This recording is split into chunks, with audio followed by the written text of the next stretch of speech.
Hello friends. Advance learning classes में आपका बहुत बहुत हार्दिक स्वागत है। आज हम लोग बेसिक इलेक्ट्रिकल इंजीनियरिंग, जो कि हमारा इलेक्ट्रिकल ब्रांच में तो बेसिक इलेक्ट्रिकल इंजीनियरिंग के नाम से जाना जाता है, लेकिन मैकेनिकल और सिविल, कंप्यूटर साइंस, इन सब ब्रांचों में एक एज अ बेसिक सब्जेक्ट के तौर पर है। लेकिन जो आपका सिलेबस है ये फुल्ली आपका हम लोग कवर कर रहे हैं, ठीक है ना दोस्तों। तो जो आपके सिलेबस के अकॉर्डिंग जो आपका फोर्थ चैप्टर है वैद्युत चुंबकीय प्रेरणा, ठीक है ना। कौन सा चैप्टर है? वैद्युत चुंबकीय प्रेरणा, जिसे इंग्लिश में बोलते हैं हम लोग इलेक्ट्रोमैग्नेटिक इंडक्शन। वो आज स्टार्ट करने जा रहे हैं। तो सबसे पहले हम लोग देखेंगे कि ये हमारा वैद्युत चुंबकीय प्रेरण होता क्या है, ये किस तरह से आता है, ठीक है। हमारी वैद्युत चुंबकीय लाइंस क्या होती है, वैद्युत चुंबकीय क्षेत्र क्या होता है, ठीक है ना दोस्तों। तो ये सारा का सारा इस वीडियो में हम लोग देखेंगे। तो सबसे पहले हम लोग ये देखते हैं कि प्रेरण का मतलब क्या होता है, प्रेरण किस तरह से बनता है। तो देखो, प्रेरण का मतलब एक तरह से हम लोग प्रेरणा से लेते हैं, यानी कि जो साइड वाला काम करे उसको देखकर हम भी वैसे ही करने लगे, ठीक है ना दोस्तों। तो इसी तरह ये आपका ये जो प्रेरण का नियम लगता है, ये आपका ट्रांसफार्मर वगैरह में जो प्रेरण के सिद्ध, ये जो हमारे जो ट्रांसफार्मर होता है, ये हमारा प्रेरण के सिद्धांत पर ही कार्य करता है, ठीक है दोस्तों। तो सबसे पहले जो हमारा ये कैसे बनता है ये सब, तो इसके लिए हम लोग बेसिक से चलेंगे। जैसे अगर हमारा कोई एक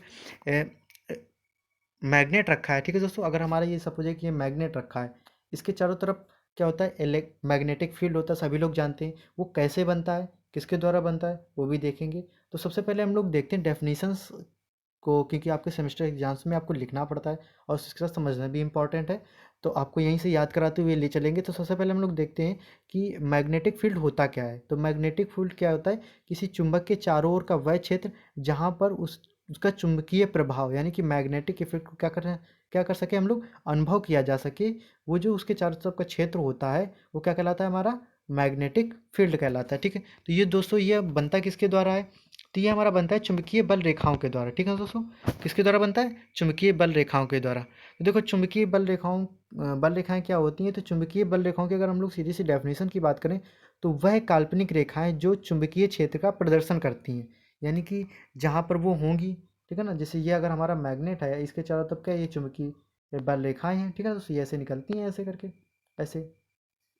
तो ये हमारी यही हमारी बताती हैं कि कहाँ पर हमारा मैग्नेटिक फील्ड पुअर होगा और कहाँ पर बहुत ही ज़्यादा अच्छा होगा, यानी कहाँ पर कमज़ोर होगा, कहाँ पर बहुत ज़्यादा होगा।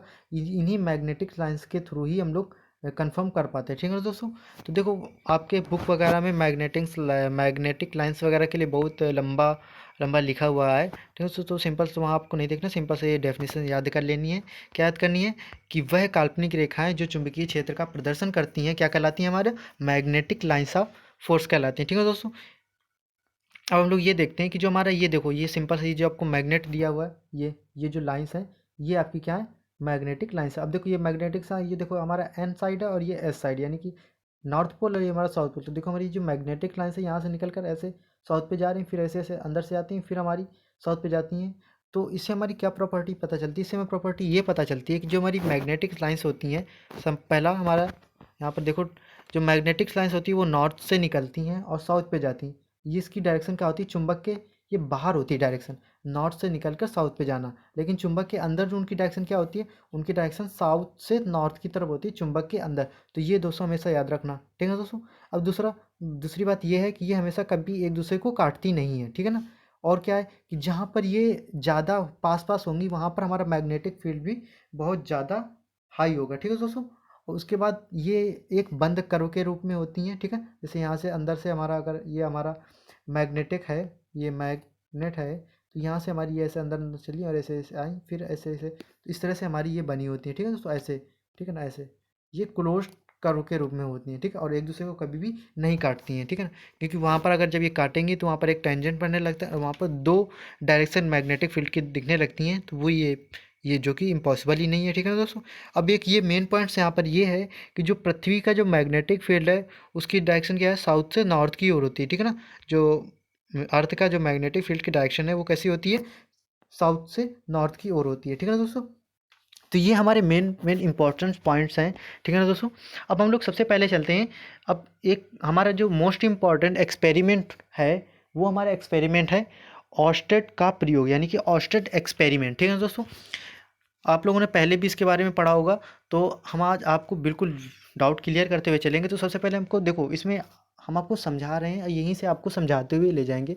आपको ज़्यादा रटने की ज़रूरत नहीं है, सबसे आपको समझना है, ठीक है ना दोस्तों। और ऑटोमेटिक आपको चीज़ें समझ में आती चली जाएंगी। आप ईजिली अपने सेमेस्टर एग्जाम्स में आप लिख लेंगे, आपको ज़्यादा रट्टा मारने की कोई ज़रूरत नहीं पड़ेगी। तो सबसे पहले हम लोग क्या यहाँ पर देखते हैं, जो ऑस्टेट था उन्होंने क्या एक प्रयोग किया, उन्होंने ये देखो, इसके देखो ये तो पता चल ही गया था कि जो चुंबक होता है उसके चारों ओर चुंबकीय क्षेत्र होता है, ठीक है ना दोस्तों। लेकिन अब ये हमें पता करना था कि अगर हम लोग क्या किसी करंट कैरिंग कंडक्टर पर, यानी कि किसी चालक तार पर अगर हम लोग करंट का फ्लो करें तो क्या उसके चारों तरफ भी मैग्नेटिक फील्ड बनता है। तो इसका प्रयोग करने के लिए ऑस्टेड ने एक प्रयोग किया, ठीक है ना दोस्तों। क्या किया उन्होंने, एक प्रयोग किया और उन्होंने 3 कंडीशंस ली। सबसे पहले उन्होंने क्या किया, एक सिंपल सा इस तरह से कनेक्शंस बनाया, ये इस तरह से एक कनेक्शन बनाया, एक बैटरी ली, स्विच लिया और एक नीडल ली, ठीक है ना, मैग्नेटिक नीडल ली। उन्होंने क्या किया, पहले तो ऐसे सिंपल से उन्होंने करंट वरंट फ्लो नहीं करवाया, ऐसे ही रखा और स्विच को ओपन रखा, ठीक है। स्विच को ओपन रखेंगे तो इसमें ये हमारा अगर एक करंट कंडक्टर है यानी कि चालक तार है, ठीक है ना दोस्तों, ऐसे ही खुला, इस पर कोई इंसुलेशन वगैरह नहीं चढ़ी, सिंपल सा ऐसे तार है, ठीक है। तो यहाँ पर जब करंट फ्लो होगी तो कोई कुछ करंट जब नहीं फ्लो हो रही तो हमारा करंट नहीं फ्लो हो रही तो कोई मैग्नेटिक फील्ड नहीं बताई मिलेगी, यानी कि यहाँ पर इस नीडल में कोई विक्षेप नहीं उत्पन्न होता, यानी कि कुछ भी मूवमेंट नहीं होता। लेकिन जैसे उन्होंने स्विच को क्लोज किया तो क्या देखते हैं कि हमारी जो साउथ का जो पोर्शन था वो कैसे नीचे की तरफ आ गया। नीडल का जो साउथ वाला पोर्शन था, साउथ वाला हिस्सा था, वो नीचे की तरफ आ गया और नॉर्थ को ऊपर चला गया, ठीक है ना दोस्तों।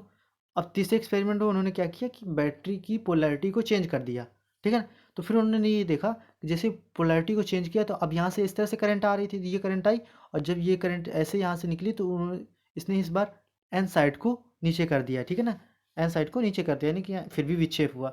तो देखो इसका एक याद रखने का तरीका ये है कि जिस साइड से हमारी करंट जाएगी, क्या जाएगी, जिस साइड से करंट जाएगी, अगर ये हमारी करंट आ रही तो उसी साइड से देखो, अगर सपोज आप ये जा रहे हैं, ठीक है, आप ये जा रहे हैं, ऐसे ऐसे जा रहे हैं आप, तो क्या करेंगे आप, यहाँ पर कोई अगर कोई भी चीज़ आएगी तो आप यहाँ पर पहले फोर्स लगाएंगे नहीं लगाएंगे, ठीक है ना दोस्तों। तो इसी तरह हम लोगों को याद रखना है सिंपल सा, कि जिससे हमारे ये करंट आ रही, ठीक है, और ये हमारी नीडल रखी है, ठीक है ना, एक ये एन है और ये एस है, ठीक है ना। तो यहाँ जो भी इसके सामने आएगा वो भी वही दूर से जाएगा कि नहीं जाएगा, ठीक है। तो यहाँ पर अगर एन आया तो ये एन दूर चला गया।